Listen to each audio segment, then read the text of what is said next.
The waves slammed into her chest like hammers.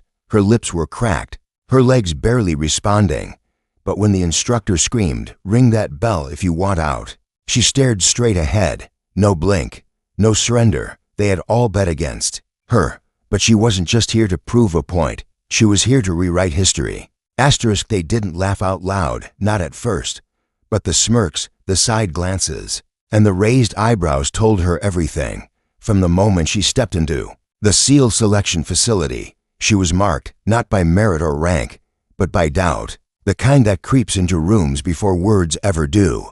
She felt it in the way the instructors looked past her during roll call, how her bunk assignments kept mysteriously shifting, how the coldness wasn't just from the steel beds and the ocean water, it was in the air itself. SEAL candidates came from elite units, decorated backgrounds, combat-tested files filled with blood and bone and fire. Hers was no different, but it didn't matter. Her presence wasn't seen as a challenge. It was seen as a mistake. In the barracks, no one said her name.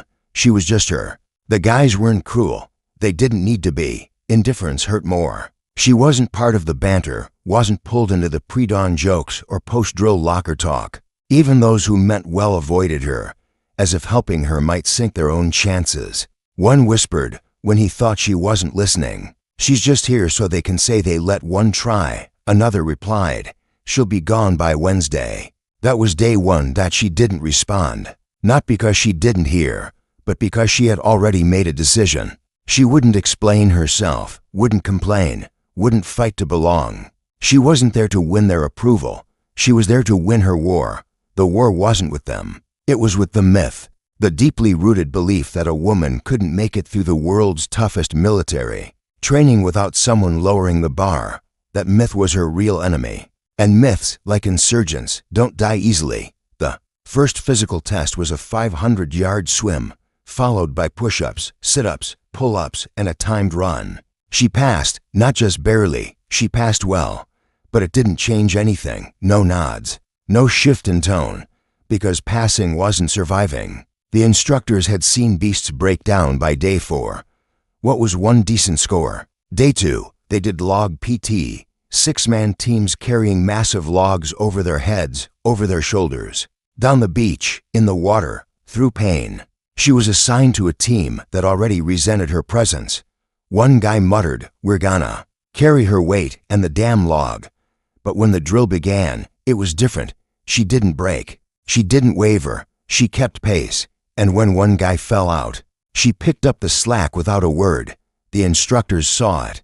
Her teammates noticed, but they said nothing. Later that day, they did surf torture, cold ocean, freezing wind, linked arms, lying back as the tide crashed into their faces. The goal, don't quit, don't ring the bell. She was in the center of the line, surrounded by skeptics. When the cold started biting, the kind that burns before it numbs, she started singing. Not loud, not proud, just soft, deliberate. A song her father used to hum before his deployments. The guys to her left and right told her to shut up, but when the waves got worse, she kept singing. One by one, others joined, not for unity, but because the silence was worse. The instructors took notice, not because she sang, but because she didn't ask for anything. She didn't need encouragement. She wasn't proving her toughness. She was tough, and that unsettled them. The system was built to identify leaders, break the weak, and forge the elite. But what do you do when someone doesn't fit the mold and still refuses to break? By day 4, rumors started to spread. One of the senior instructors had pulled her file. Her record was solid. 2 tours, decorations, fluency in multiple languages, field intelligence work, a few classified ops under her belt, no disciplinary issues. Still, some wanted her gone, not because she couldn't cut it, but because if she made it, it would mean they were wrong, that their assumptions weren't just flawed, they were dangerous. Chow, a young candidate, sat across from her. He didn't say much, just nodded, pushed his tray forward, and whispered, "Keep doing what you're doing." It wasn't much, but it was the first crack in the wall, the first sign that not everyone wanted her to fail. The instructors started upping the pressure, more reps, longer runs, targeted exercises. Her gear would mysteriously be the last inspected. Her bunk hit for dust no one else could see. She was constantly in the crosshairs, and still, she didn't flinch. She took the hits, adjusted her pack, and moved forward. She understood something most others didn't. SEAL training wasn't just about who could survive the pain. It was about who could suffer in silence and still lead under fire. She wasn't just surviving. She was changing the rhythm of the place, slowly, quietly. The guys stopped looking past her. They started looking at her, not with admiration, not yet, but with awareness. She was no longer a side story. She was a threat to every assumption they held. By the end of the first week, a third of the class had already quit. Some of the loudest voices were gone, others quieter now. And she was still standing. No shortcuts, no favors, just raw grit. And whether they liked it or not, they couldn't ignore her anymore. Hell Week arrived without warning, not with a shout, but with a horn blaring through the cold, wet night. It was 0-0. Everyone had barely closed their eyes when the chaos started. Instructors stormed the barracks, screaming, flipping bunks, blasting freezing hoses inside like it was a war zone. Confusion reigned. Boots flew. Packs were thrown. She moved fast, not the fastest, but fast enough. She didn't ask questions. She knew what was happening. Hell Week had begun, and everything. Before it was just a warm-up. The first 24 hours broke people. That wasn't a guess. It was by design. The SEALs built Hell Week to destroy you, physically and mentally. Little sleep, endless movement, sand grinding between your teeth, your fingers, your lungs, carrying boats overhead for miles, running, information, swimming in pitch-black surf with waves that wanted to swallow you. Instructors watched constantly, not for effort, for cracks, and when they found them, they pushed harder. By our 18, 2 men had rung the bell. They did it in silence, no fanfare, just stood up, walked to the brass bell, and gave it 3 slow rings. Done. Their journey over. The instructors said nothing. That was the worst part, the silence. It made you feel invisible, like your struggle never mattered. She didn't look at the bell, not once. Not because she wasn't tempted. She was, everyone was. Her thighs burned. Blisters opened and tore inside her boots. Her shoulders ached from the endless boat carries. Her skin was raw from the salt, the sand, the sun. But she never broke pace, never asked for relief, and never spoke more than necessary. Quiet, precise, steady, even when her body trembled. Round our 30, they did surf immersion again. It wasn't just about cold, it was about control. Lying in freezing water, arms linked, as waves crashed into your head every 5 seconds. The instructors paced the sand, shouting, "Anytime you're ready, just ring out. You can be warm in 5 minutes." The man beside her started shivering violently. He mumbled something. She squeezed his hand under the water once hard. He didn't quit. She didn't either. By day 3, she was hallucinating. Everyone was. Sleep deprivation does that. Shadows moved on the sand that weren't there. Faces blurred. One guy swore he saw a dog sitting on the edge of the ocean. Another thought he was in a grocery store. But despite the fog in her mind, she stuck to her rhythm. One breath, one step, one command at a time. Her world narrowed down to the next second, and that second, she could survive. Her body screamed for rest. Her knees buckled every few hours. Instructors pulled her aside at one point during log PT and got in her face. "You're slowing your team down. You think they're gonna carry you?" She didn't answer. She just adjusted her grip on the log and pushed forward. The man in front of her fell. She picked up his end without a word. Pain was constant. It stopped being something she felt. It became her environment. Her shoulders locked. Her jaw clenched so tightly that she tore a muscle without realizing it. Her lips were cracked and bleeding, but she kept going. Because pain wasn't the enemy, hesitation was. Chow. They gave them food they could barely stomach, not because it was bad, but because their bodies were too far gone to process it. She ate slowly, methodically, while others threw up or collapsed onto trays. A few instructors noticed. They started watching her closer now, not just for failure, but for something else, something rare. By nightfall on day 4, Only half the class remained. Everyone moved like ghosts. The sand clung to their skin like a second layer. Eyes were sunken, voices slurred. The wind howled, and the instructors kept the pace brutal, just when it seemed like a break might come. They ordered a full gear inspection followed by a beach run with stretchers. One of the candidates collapsed mid-run, sprained ankle. Medics ran in. The group hesitated. She didn't. She stepped over, grabbed the front of the stretcher, and said, "I've got point." Her team fell in behind her without a word. The instructors didn't interfere. They didn't have to. She was proving herself louder with action than any yell ever could. The last night was called around the world. A long-distance paddle, in rubber boats through pitch-black waters. Hypothermia was almost guaranteed. One boat flipped. Screams followed. Chaos. But she stayed calm. She barked instructions when needed. Pulled one teammate back into the boat. No one questioned her voice. Not anymore. When dawn broke, the instructors called the class to a stop. They were muddy, broken, bleeding, but still standing. The lead instructor looked them over. "If you're still here," he said, "you're a different breed." Then his eyes found her. Just a beat longer than the others.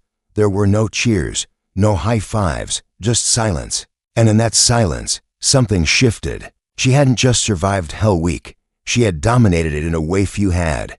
Quietly, relentlessly, on her terms. Some still wouldn't say it out loud, but in their eyes, it was clear. They weren't wondering if she belonged anymore. They were wondering how far she'd go. The final evolution wasn't announced. It just started. After a brief and bitter sleep following Hell Week, the candidates were woken again, but not with horns or shouting this time. Quiet orders. No instructors in their usual aggressive rhythm, just a plain statement. Gear up, you're deploying. Everything felt off, the air, the silence, the way they were loaded into trucks with blacked out windows and no explanation. It wasn't a physical test anymore. It was something deeper, more deliberate, a simulation, designed to replicate the chaos of a real combat mission.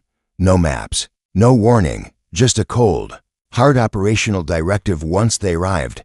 Complete a multi-day reconnaissance. And extraction up behind enemy lines. She sat in the back of the truck, pressed between the candidates who still avoided eye contact, not because they doubted her anymore, but because they knew, in moments like this, everyone was on their own edge. The final evolution didn't just test your skills. It tested what you'd do when everything unraveled.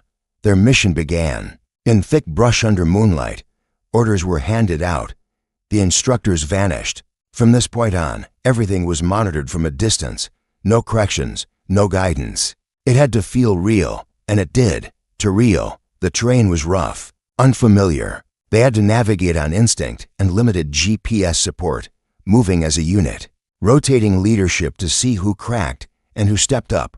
For the first few hours, things held together, but stress doesn't take long to set in. The radios glitched constantly. At one point, a team member misread coordinates and led them off course. They lost almost 2 hours before correcting. Tension rose. People started snapping, not loudly, but just enough to notice. Short tones, second-guessing commands. She said nothing. She just observed. Midway through the op, the simulated enemy. Contact was triggered, gunfire in the distance.